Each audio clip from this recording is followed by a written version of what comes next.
சூழ்நிலைகள் எதிராக இருக்கும், அவரை நம்புங்க. போராட்டங்கள் பெருகும், அவரை நம்புங்க.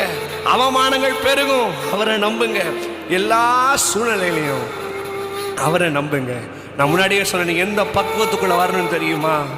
அவர் என்ன கொன்று போட்டாலும் அவர் மேல நம்பிக்கையா இருப்பேன். அந்த பக்குவத்துக்குள்ள வரணும். ஆண்டவர் மேல மட்டும்தான் நம்பிக்கையா இருப்பேன்.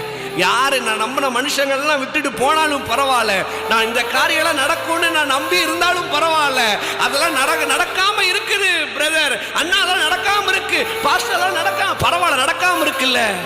நீ நம்புறது, நீ தேவனை நம்புன்னு வச்சுக்கோவேன், நீ நம்பினதை காட்டிலும் அதிகமாய் செய்வார். வசனம் சொல்லுதுங்க, நான் சொல்லல. நீ நினைப்பதற்கும் வேண்டிக் கொள்வதற்கும் அதிகமாய் செய்றார். நீ எதை நினைச்சு நம்பி உட்கார்ந்துருக்கீங்களோ அதை காட்டிலும் நன்மையானதை இயேசு தருவார், இயேசு செய்வார். உங்க வேலை என்ன தெரியுமா? அவரை நம்புறது மட்டும்தான் உங்க வேலை.